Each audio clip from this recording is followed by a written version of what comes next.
Beberapa minggu terakhir, Aceh, Sumut, Sumbar literally diterjang banjir dan longsor yang parah banget. Korban jiwa, rumah hilang, vibes-nya super kelabu. Tapi, tunggu dulu. Kita nggak bisa cuma bilang, ya namanya juga takdir, namanya juga cuaca. Nggak semudah itu guys. Coba kalian perhatikan foto dan video yang viral di media sosial. Banjir di Kabupaten Agam, Solok, dan daerah lain itu beda. Airnya bukan cuma lumpur. Di tengah arus deras, ada banyak banget kayu gelondongan gede banget ikut keseret. Kayak bukti kejahatan yang nggak bisa disembunyiin, tapi dibawa arusnya sendiri. Ini kan namanya red flag. Kayu-kayu ini bukti bahwa akar masalahnya bukan cuma hujan yang ekstrim, tapi fungsi hutan sebagai penyerap air udah dirusak. Hutan yang seharusnya nyerap air, sekarang cuma jadi tanah kosong yang siap longsor. Literally, hutan dibabat habis buat kepentingan tertentu. Poin utama, siapa yang paling disorot? Nah, kalau udah begini, otomatis mata publik, aktivis, sampai anggota dewan langsung to the point ke satu pihak, Kementerian Kehutanan. Kalian tahu kan? Kementerian ini yang kasih izin, yang ngawasin hutan kita. Kalau banyak izin pembukaan lahan yang clearly bermasalah atau disalahgunakan, terus banjirnya bawa bukti kayu gede seukuran gajah, berarti ada yang nggak beres di sistem pengawasannya. Sorotan pun langsung mengarah ke Menteri Kehutanan kita, Bapak Raja Juli Antoni. Jadi sebelum banjir ini terjadi, Pak Menteri Raja Juli ini sempat geger. Ada foto dia lagi main domino bareng seorang pria yang dulunya pernah jadi tersangka pembalakan liar. Vibes-nya kan langsung negatif banget ya. Walaupun Pak Menteri bilang nggak kenal dekat dan nggak bahas hutan, tapi image-nya udah rusak. Publik udah mulai curiga duluan, kok bisa sih? Nah, pas banjir gede ini terjadi, kritikan itu langsung naik level. Dewan Perwakilan Rakyat atau DPR di Komisi 4 yang ngurusin lingkungan langsung gercep mendesak Pak Menteri buat tanggung jawab. Tuntutannya jelas, mundur. Mereka anggap Pak Menteri lalai, gak sigap, dan perizinan hutan banyak yang berantakan. Gimana respon Pak Menteri? Tentu aja dia nggak tinggal diam.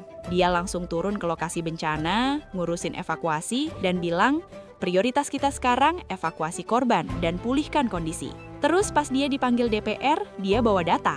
Dia klaim deforestasi di Aceh, Sumut, dan Sumbar itu justru turun loh di tahun 2025.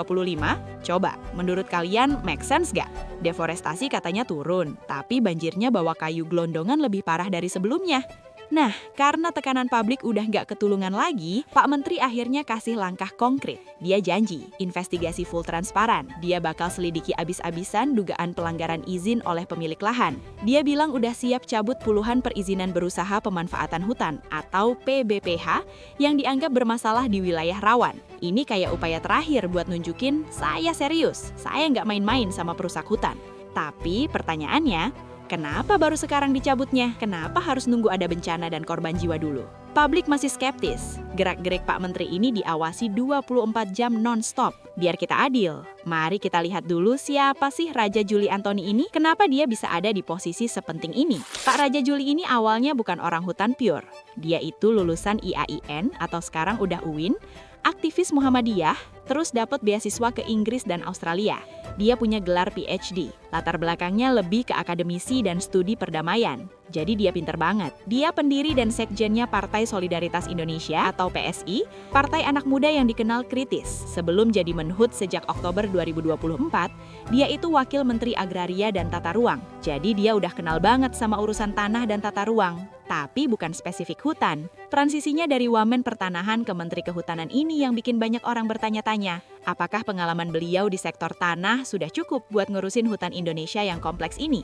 Jadi guys, Sumatera lagi nggak baik-baik aja. Ini bukan cuma soal cuaca, tapi soal tanggung jawab, integritas, dan pengawasan. Pak Menteri Raja Juli Antoni sekarang di persimpangan jalan. Apakah dia harus siap mundur, mengalah, dan mengakui bahwa kelalaian sistematis sudah terjadi? Apakah dia harus tetap bertahan, membuktikan dengan tindakan nyata, bukan cuma lip service? Investigasinya harus kenceng dan berani sentuh big boss perusak hutan. Pertanyaannya buat kita semua, apakah tragedi ini cukup buat jadi wake up call buat pemerintah dan kita semua bahwa hutan kita itu harta, bukan cuma aset yang bisa dibabat habis. Tapi yang jelas, mata publik nggak akan bergeser dari Raja Juli Antoni sampai hutan Sumatera benar-benar aman dari bencana buatan manusia.